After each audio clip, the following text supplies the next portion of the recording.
జిల్లా వ్యాప్తంగా తెలుగుదేశం పార్టీ నాయకుల ఆధ్వర్యంలో రాష్ట్ర ముఖ్యమంత్రి నారా చంద్రబాబు నాయుడు జన్మదిన వేడుకలను ఆదివారం ఘనంగా నిర్వహించారు. తిరుపతి నగరంలోని ఎంఆర్ పల్లి సర్కిల్ వద్ద తెలుగుదేశం పార్టీ నాయకురాలు ఎంఆర్ పల్లి మాజీ సర్పంచ్ మమత ఆధ్వర్యంలో రాష్ట్ర ముఖ్యమంత్రి నారా చంద్రబాబు నాయుడు జన్మదిన వేడుకలలో ఘనంగా నిర్వహించారు. ఈ కార్యక్రమానికి తెలుగుదేశం పార్టీ నాయకులు మబ్బు దేవనారాయణ రెడ్డి పాల్గొని కేక్ కట్ చేసి శుభాకాంక్షలు తెలియజేశారు.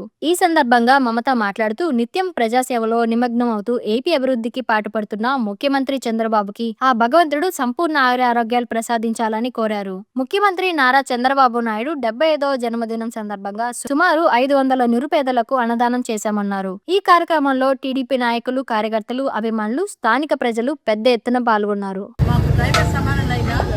మన ముఖ్యమంత్రి గారు నారా చంద్రబాబు నాయుడు గారు ఆయన పుట్టినరోజు సందర్భంగా శుభాకాంక్షలు తెలియజేస్తున్నాము. నిండు నూరేళ్లు కలియుగ వెంకటేశ్వర స్వామి దైవం ఆశీస్సులతో ఆయన సంతోషంగా ఉండాలని కోరుకుంటున్నాము. చాలా గొప్ప ఆదర్శవంతమైన నాయకుడు ఈ తరంలో ఆయన.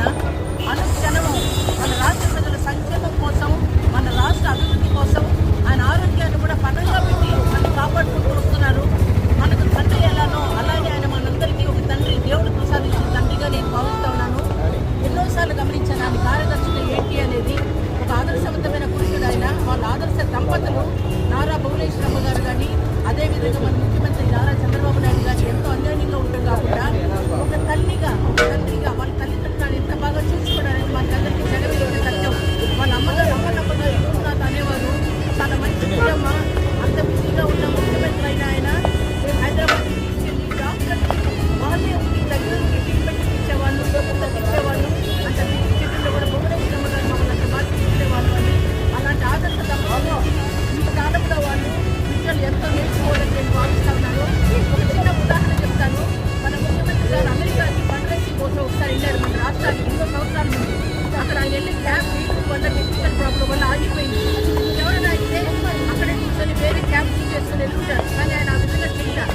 మన రాష్ట్రానికి సంబంధించిన ప్రపోజల్ డెవలప్మెంట్ ప్రాజెక్ట్ సంబంధించిన పైన సంఖ్యలో పెట్టుకొని మళ్ళీ ఇక్కడ వెళ్ళారంట మీటింగ్.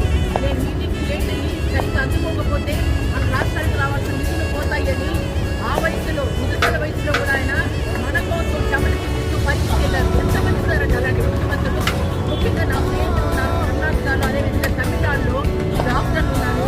వాళ్ళు కూడా అన్నారు ఇలాంటి మంచి ముఖ్యమంత్రి రావడము మీకు అన్ని ఎటువంటి కష్టాలు లేకుండా రాష్ట్రానికి పూర్తిగా పెట్టడమే కాకుండా ప్రపంచంలోని అగ్రస్థానంలో నిలబెట్టేలా ఉన్నారు మీ సీఎం గారు అన్నారు.